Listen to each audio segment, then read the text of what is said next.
Welcome to Capitol View on WSIU. I'm Brian Sapp.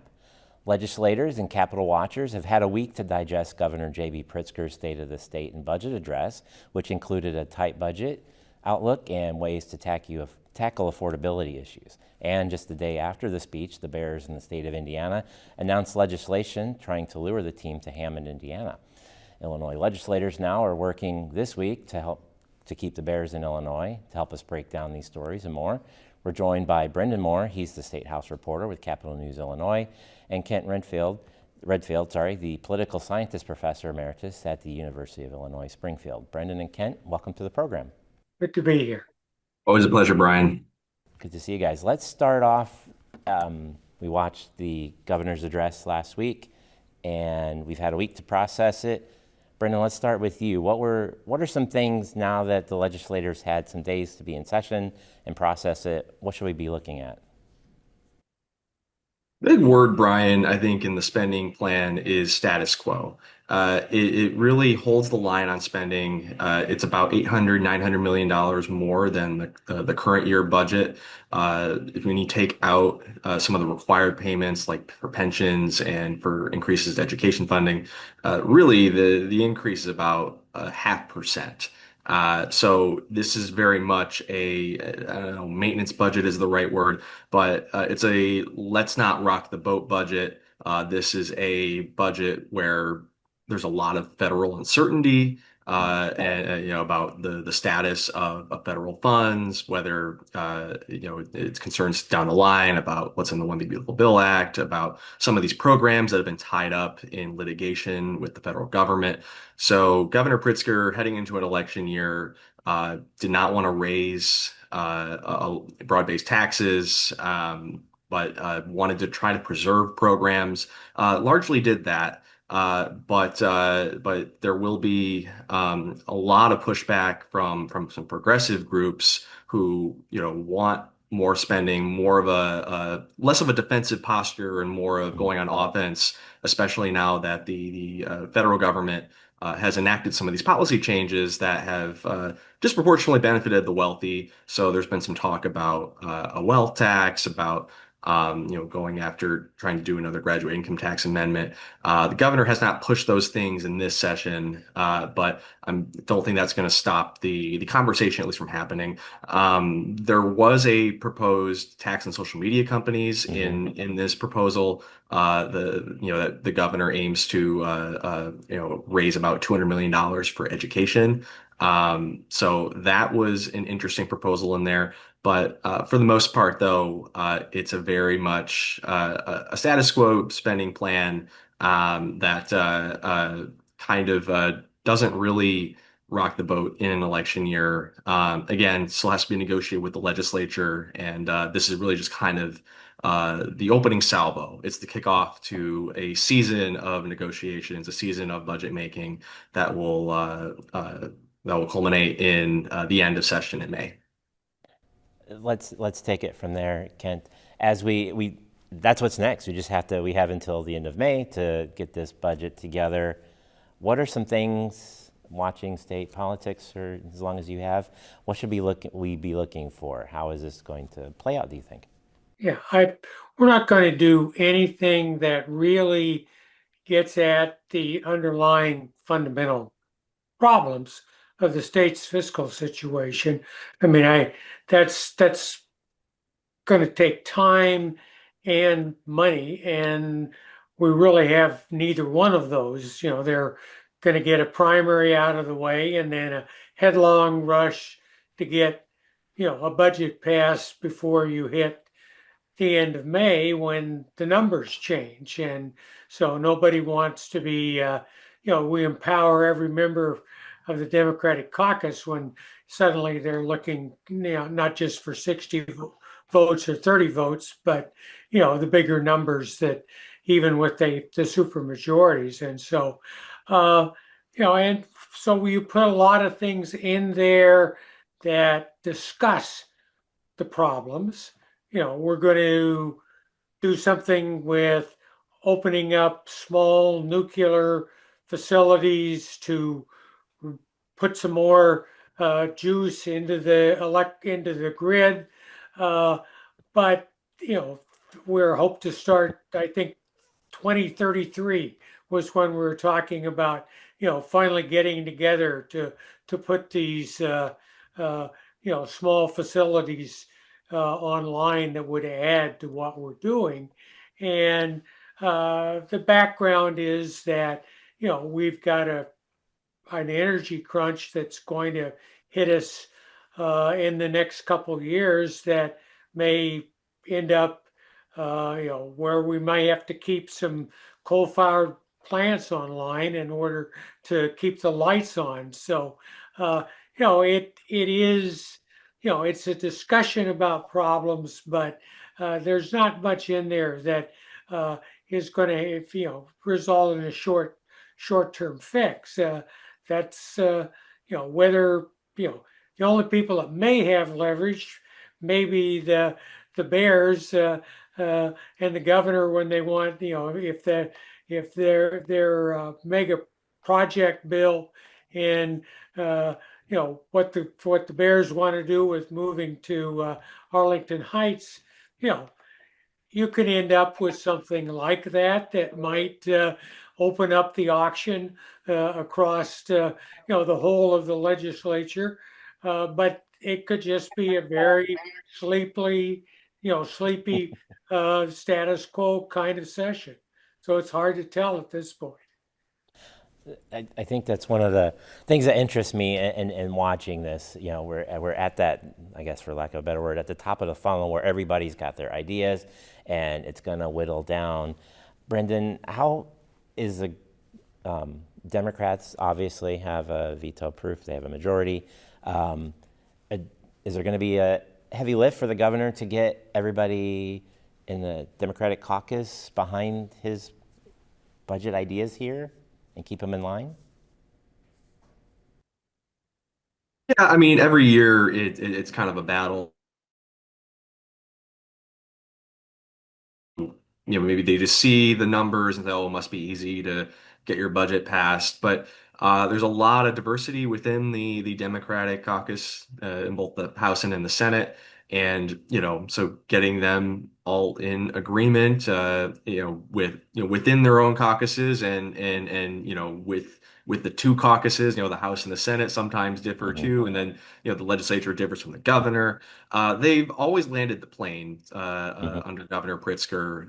It hasn't been pretty some years, but they've always passed a budget. I would imagine this year they will do that once again. Again, it's an election year. There's kind of I guess desire not to rock the boat, not to do anything too controversial. It appears there's enough revenue coming in where you can avoid drastic cuts, and I think that is going to be enough for a lot of legislators. Would have been harder if you were facing, as you probably will in the coming years, more so when some of these federal changes take effect. But this year, it looks like it won't be as difficult.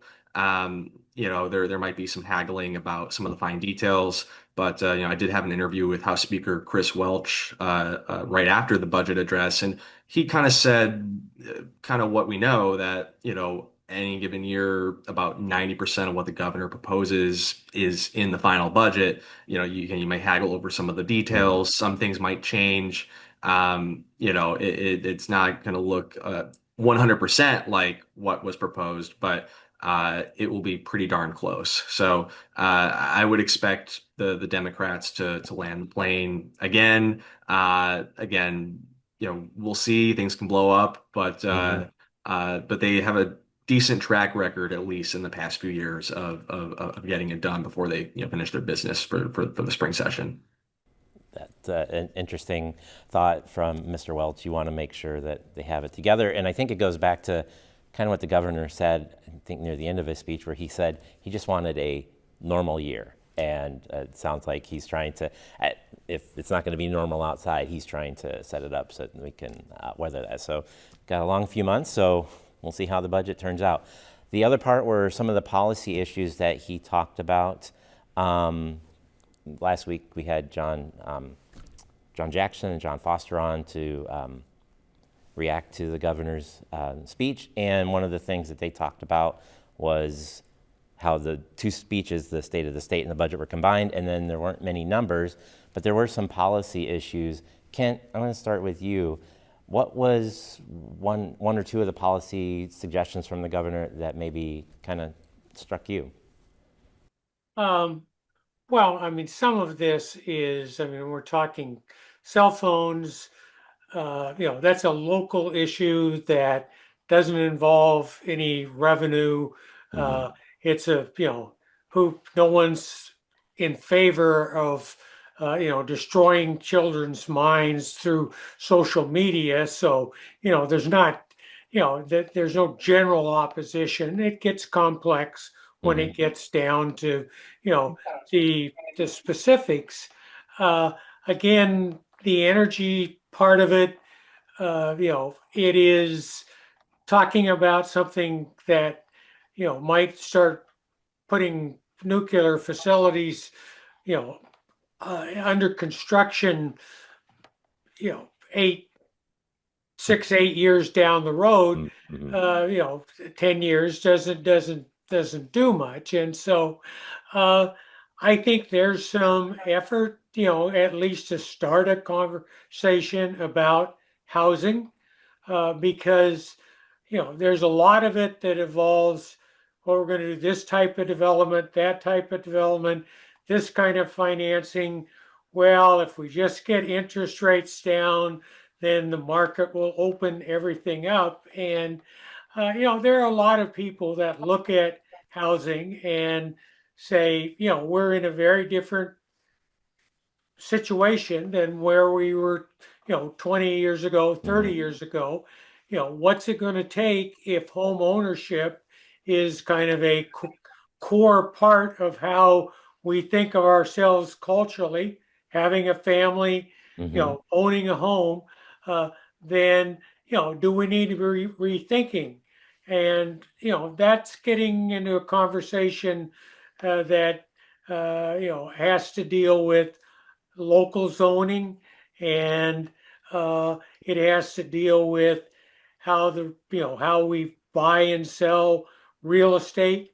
There's some fundamental kinds of things that, we're kind of operating with an ideal about a housing market ought to work that, might have been great in the 50s and the 60s, but really doesn't fit what's going on now. And so I don't think that's wasted energy to start asking tough questions about what does affordable housing look like? How do we deal with, not only for people in poverty situations, low income, but middle class families? How do we restructure something that we're always looking for, the magic bullet. This is, if we just did this one thing, then we'd be back to normal.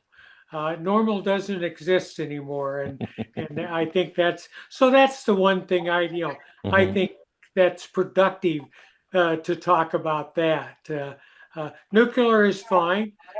We happen to almost lead the nation in the amount of our electricity that comes from nuclear facilities. So, the problem is we're trading fossil fuels for affordable in a situation where demands are going through, are really probably going to go up. And it's very complicated, and expecting miracles out of this session, I'd be satisfied with some good conversations about how to ask the serious questions. Head over to you, Brenden. Housing seems to have been popular. What did you see from that? What's been the reception to that? And also, is there any other policies that the governor brought up that are going to, step out and bring attention to themselves? Governor Pritzker, I would say, in terms of his policy agenda that he outlined in his State of the Address, was kind of a let's get out of our own way type of way of looking at things, especially when it comes to housing and especially when it comes to energy. So on housing, he proposed a comprehensive plan that would basically allow for create a state zoning law that would basically say that multi-unit housing would be allowed by right on most land that's zoned for residential. It would also legalize accessory dwelling units such as granny flats. You know, it would establish statewide timelines for inspections and reviews and allow for third-party inspectors to do the job if municipalities drag their feet. And then it also includes a capital side investment to spur more housing. So it's kind of trying to eliminate red tape, tear down some of these barriers, especially local barriers that make building housing difficult and expensive. Obviously, there's been pushback. This would be a significant preemption of local authority. So municipalities are less than thrilled by this proposal, and I think that'll make it difficult for the governor to get it through. But it's there's certainly been a kind of a yes in my backyard movement that's kind of sprung up in recent years based on some of these affordability issues. So I think it'll be a good campaign issue for him, especially with some elements of his base. But it will upset some of those folks, especially in the suburbs where you have maybe some more of this exclusionary residential, single family home zoned suburbs. And I think that a lot of these local governments are going to want to protect their right to zone, to I guess plan their communities as they see fit. And then just quickly on the nuclear, as Kent said, Illinois is number one in terms of nuclear production, and it still comprises more than half of the electricity production in the state. But we had a moratorium in place for a long time, and since I believe 1987, it was literally just lifted last year. And but obviously, nuclear takes some time to develop, so the governor is trying to spur that through an executive order.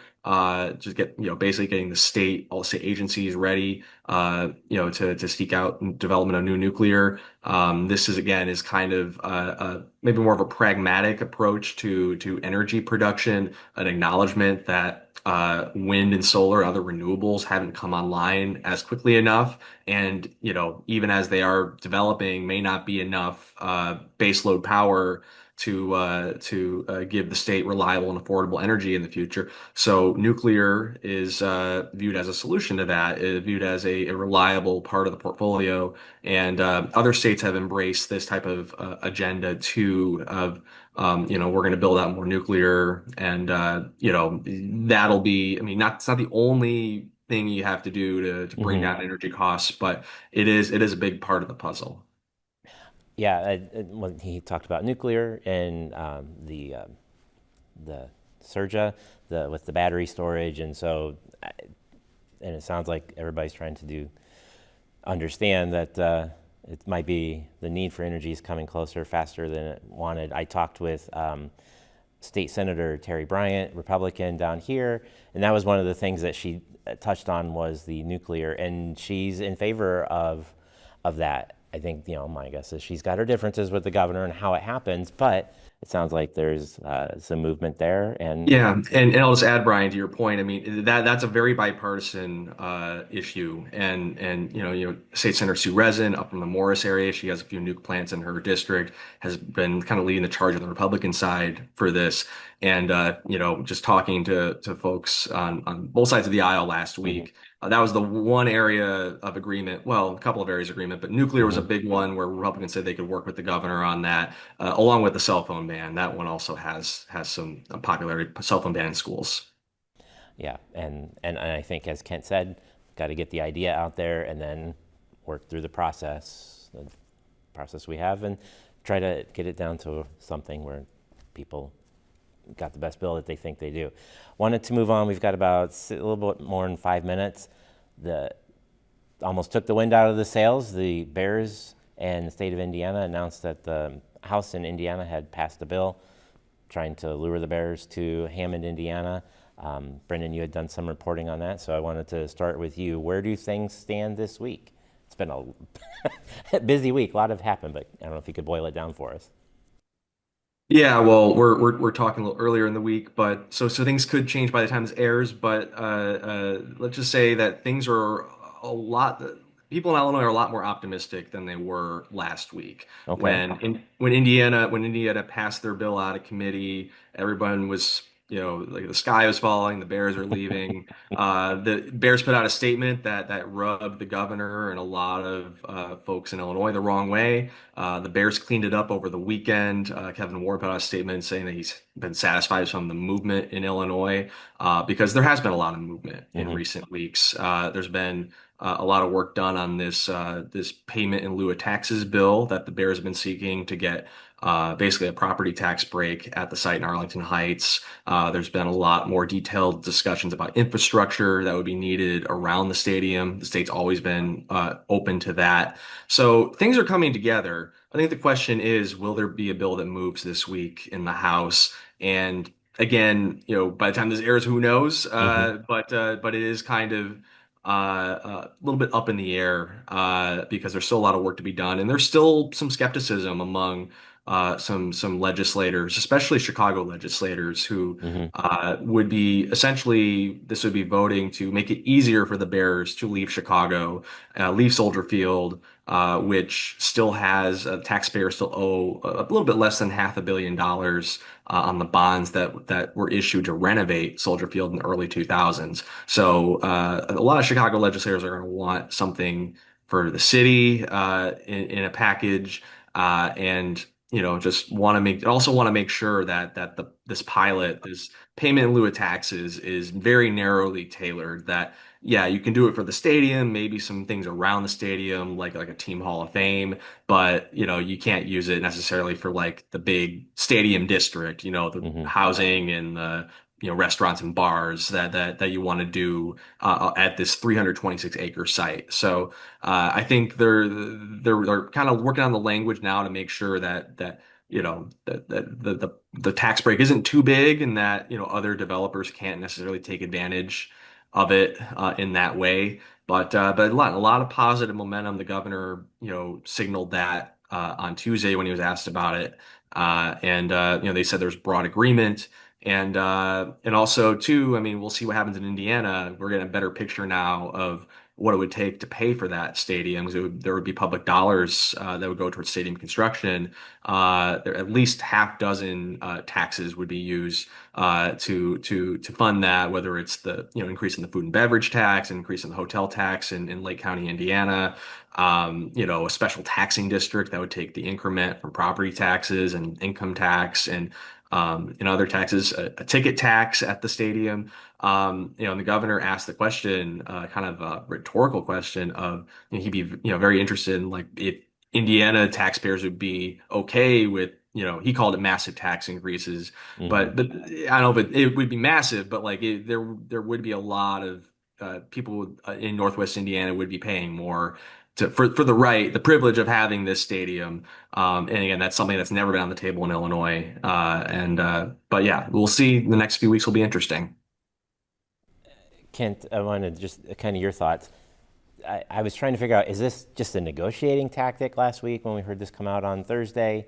And then also, I think, Brenden talked about this. The state seemed, and the governor seemed to telegraph, a few months ago that they're open to these infrastructure improvements. That was maybe, implying Yeah. that they might be able to get somewhere. What's your take Yeah, on this? I think events happen and so they push things along, but this is not, this is on a larger scale. The governor wants a mega project bill that Hmm. allows him to do economic development and compete with other states. And so you have infrastructure that is capital money that you can't take and put in the education funding. This is just a larger scale sort of effort in terms of providing incentives for businesses to locate, to move, what have you. Uh, and the governor views it as a competitive kind of situation. And so it's kind of the good news is that it has to do with the Bears, so that's a lot of attention. But the bad news is that it has to do with moving the Bears, and that means you got more people that you have to smooth things over with. But this would not be unusual at all if you looked at the way other privately funded stadiums have been built. There's an awful lot of public money that goes into those projects that are basically quote unquote private stadiums. We shall see. We shall see. Brenden, he said it was a busy week trying to chase down a lot of stuff, and I'm sure as by the time this airs, it could have some new information, and maybe we have some movement going forward. Well, gentlemen, thank you for joining us. Glad to have you today. That's it for this week's edition of Capitol View. Thank you for joining us on behalf of Brenden Moore and Kent Redfield. Sorry, Kent, I keep doing that. I'm Brian Sapp. Thank you for joining us on Capitol View.